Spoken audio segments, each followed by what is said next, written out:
இஸ்லாத்துல 2 பெரும் கொண்டாட்டங்கள். அதுல ஒரு கொண்டாட்டத்தை நம்ம நெருங்கிட்டோம். அல்ஹம்துலில்லாஹ். ஈதுல் ஃபித்ர். இந்த ஈதுல் ஃபித்ர்ல நபி ஸல்லல்லாஹு அலைஹி வஸல்லம் செஞ்ச விஷயங்கள் என்ன, நம்ம ஃபாலோ பண்ண வேண்டிய சுன்னாக்கள் என்ன, டூஸ் அண்ட் டோன்ட்ஸ் இன்னைக்கு பார்க்க போறோம்.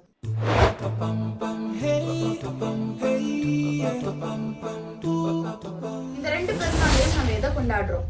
நம்ம செஞ்ச தியாகத்தை கொண்டாடுறோம். ஈதுல் அல்ஹால இப்ராஹிம் அலைஹிஸ்ஸலாம் செஞ்ச தியாகத்தை கொண்டாடுறோம். ஈதுல் ஃபித்ர்ல நம்ம 1 மாசம் செஞ்ச தியாகத்தை கொண்டாடுறோம். 1 மாசம் நம்ம உணவு உண்ணாம இருந்தோம், தண்ணி குடிக்காம இருந்தோம், பல ஆசைகளை செய்யாம இருந்தோம். எதற்காக? அல்லாவுக்காக. அந்த ஒரு பிராக்டிஸை நமக்கு கத்து கொடுத்ததுக்காக இந்த தினத்தை நம்ம கொண்டாட போறோம். அப்போ 1 மாசம் நான் கஷ்டப்பட்டுட்டு அந்த நாள்ல நான் வேஸ்ட் பண்ணிடக்கூடாது.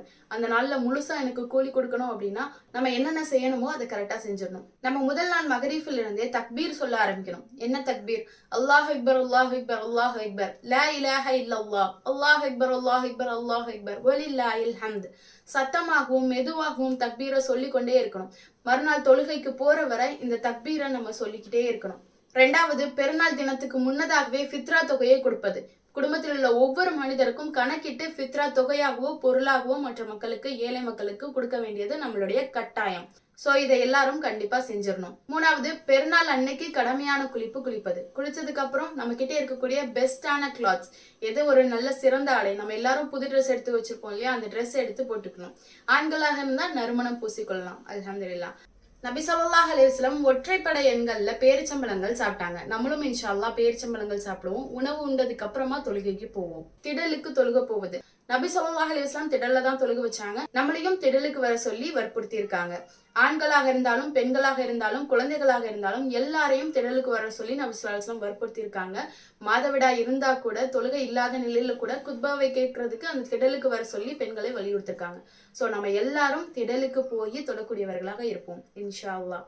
அடுத்ததாக, திடலுக்கு போகும்போது ஒரு வழியிலும் தொழுது முடிச்சதுக்கு அப்புறம் வேறொரு வழியிலும் நமக்கு வர சொல்லி சொல்லியிருக்காங்க. சோ அதையும் நம்ம ஃபாலோ பண்ணுவோம். நெக்ஸ்ட், அங்க நிறைய மக்களை சந்திப்போம். அப்படி சந்திக்கும் போது ஒரு புன்சிரிப்போட சலாமோட எல்லாரையும் வாழ்த்துக்கள் சொல்லுவோம். வாழ்த்து அப்படின்னா ஈத் முபாரக் அப்படின்றது இல்ல. வாழ்த்து அப்படின்னாலே நம்ம அவங்களுக்காக துவா செய்யறது. என்ன துவா? சலாம் சொல்றது. அஸ்ஸலாமு அலைக்கும், அல்லாஹ் உங்களுக்கு நிம்மதியை கொடுக்கட்டும் அப்படின்னு கேட்கறது. இன்னொரு துவா என்ன? தகப்பல் அல்லாஹு மின்னா வ மின்கும், இந்த காரியத்தை உங்களிடம் இருந்தும் என்கிட்ட இருந்தும் அல்லாஹ் ஏற்றுக்கொள்ளட்டும் அப்படின்னு கேட்கிற துவா. இந்த ஒரு துவாவை வாழ்த்துக்களாக எல்லாருக்கும் சொல்லுவோம். யாரை பார்த்தாலும் சொல்லுவோம் இன்ஷா அல்லாஹ். கடைசியா சொந்த பந்தங்களை மீட் பண்ணுவோம். எல்லாருக்கும் வாழ்த்துக்கள் சொல்லுவோம். எல்லார்கிட்டையும் சந்தோஷமா பழகுவோம்.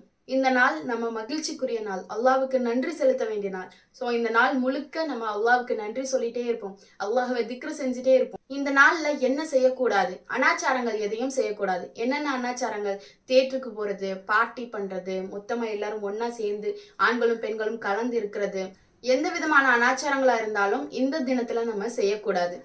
இந்த தினம் அல்லாஹ்வுக்கு நன்றி செலுத்தக்கூடிய தினம். சோ இந்த நாள் ஆரம்பிச்சதுல இருந்து முடிகிற வரை அல்லாஹ்வை மட்டுமே நினைவு கூர்ந்தவர்களாக, இந்த நாளுக்கான கூலிய முழுசா பெற்றவர்களாக நம்மள அல்லாஹ் ஆக்கட்டும்.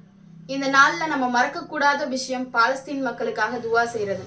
அந்த மக்களுக்காக, அந்த மக்களுடைய சேஃப்டிக்காக, அந்த மக்களுடைய வாழ்வுக்காக, அங்க இறந்த இழப்புக்காக, எல்லாவற்றுக்காகவும் அல்லாஹ் கிட்ட அதிகமா துவா செய்யணும். நம்ம எப்படி இங்க சந்தோஷமா இருக்குமோ அவங்களுக்கும் அந்த சந்தோஷம் கிடைக்கணும் அப்படின்னு துவா செய்வோம். என்னைக்கும் இஸ்லாத்துக்கே வெற்றியை தர சொல்லி அல்லாஹ் கிட்ட அதிகமா துவா செய்வோம். சோ அதிகம் அல்லாஹ்வை பிரார்த்தித்தவர்களாக, நம்மளுடைய பிரார்த்தனை ஏற்கப்பட்டவர்களாக, அதன் மூலம் நற்கூலி கொடுக்கப்பட்டவர்களாக உங்களையும் என்னையும் அல்லாஹ் ஆக்கட்டும். அஸ்ஸலாமு அலைக்கும் வரஹ்மத்துல்லாஹி வபரகாத்துஹு.